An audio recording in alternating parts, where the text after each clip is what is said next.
Suite à la campagne de sensibilisation pour préserver ma vie, je quitte les zones à risque. Le ministre de l'Hydraulique, de l'Assainissement et de la Salubrité, Bouaké Fofana, et son équipe procèdent au déguerpissement des populations vivant dans les zones à risque. C'était le mardi 7 juin 2022 à Abobo Kennedy Koulecha. Au cours de cette matinée, l'ambiance n'était pas bonne enfant lorsque les habitants ayant reçu une mise en demeure de quitter les zones à risque reçoivent la visite des agents techniques de la mairie d'Abobo et ceux du ministère de l'Hydraulique, de l'Assainissement et de la Salubrité. Habitant dans ces zones depuis 30 ans, cette visite restera comme un mauvais souvenir pour ces habitants.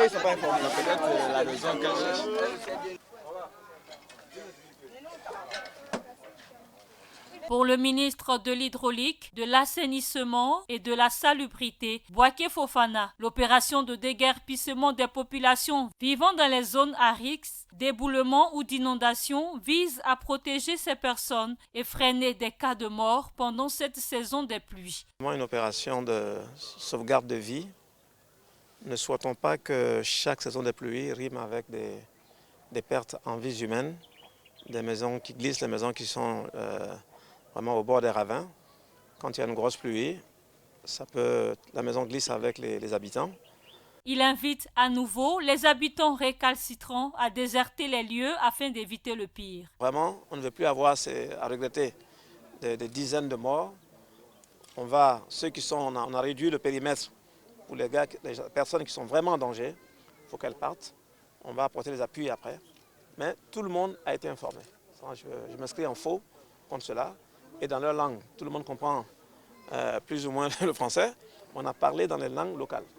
Même si le ministère justifie avoir remis une mise en demeure, certains habitants disent le contraire et demandent à l'État de leur trouver des abris. On est en train de déguerpir nos coins.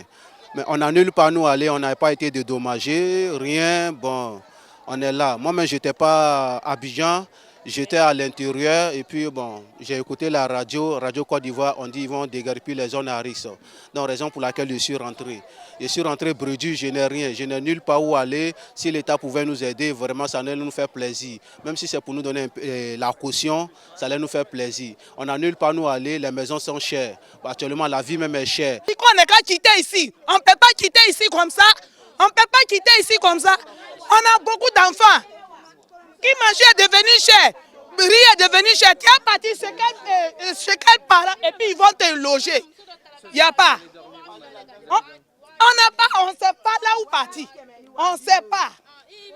On ne sait pas là où partir parce qu'on n'a pas de parents ici. J'étais en voyage, je suis venu, je viens apprendre qu'on veut casser le coin. Mais on ne nous a rien dit. On dit que le papier était donné pendant 2 mois. Mais nous, on n'a pas reçu des papiers, on ne travaille pas, on n'a rien. Les situations, ça ne va pas. Et puis on vient, le mari ne travaille pas, on est en chômage. Un matin comme ça, on vient, on casse les coins, on dit tout le monde n'a qu'à partir. Enseignant d'école coranique, marié et père de 12 enfants, Traoré Siaka reconnaît avoir reçu un ultimatum pour quitter les lieux. Mais en situation de handicap et sans emploi, il avoue qu'il ne sait où aller par faute de moyens financiers. Le 20 avril. Nous avons dit que le 8 mai, on est parti. Bon, moi, j'ai appelé sur le numéro là. Nous sommes partis, mais moi, j'ai appelé, on dit, mais on est parti. Bon, tu vois, bon, il n'y a pas manque de moyens. Bon, on va pas partir. On n'a pas de maison. Si c'est comme ça, moi, ça donne un peu de somme. On peut chercher mes maisons. Bon, maintenant, la femme, elle a dit, ben, quand elle a compris, ils vont voir nos cas. On est resté jusqu'à présent, bon, il n'y a pas de suite. Même son de cloche pour Koné Adama, qui dit avoir reçu une mise en demeure, mais ne connaissait pas la date exacte de l'opération. Responsable de la mairie, s'il peut nous aider, ceux qui sont responsables au plateau, on peut aller voir pour notre cas. Comme on n'a pas de maison, on n'a pas l'argent à aller avancer maison. S'il nous dit de quitter, bon, on ne sait pas que faire. Il faut qu'on va voir les responsables aussi. Bon, c'est qui ils vont nous dire, ah, vous allez nous dire de quitter, mais vous allez nous aider à comment?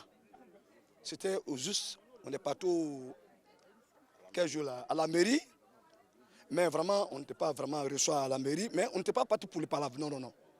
On était parti pour aller voir les responsables de la mairie pour qu'ils nous guident pour aller au plateau. On va aller parler devant les autorités. Il nous a dit de quitter. Personne ne peut faire bras de fer avec l'État. L'État, c'est pour nous-mêmes. Quand on dit État, là, moi-même, je suis État. Après cette opération de déguerpissement, Bouaké Fofana recase 5 familles d'Abobo Klouetcha dans un hôtel dans le même quartier en attendant de trouver une solution définitive. Déterminé à sauver la vie de ces populations et soucieux du respect de la dignité humaine, le ministre Bouaké Fofana a mis à la disposition de celles-ci des mesures d'accueil provisoires et transitoires. Les populations, dans leur majorité, ont bien accueilli cet élan de solidarité.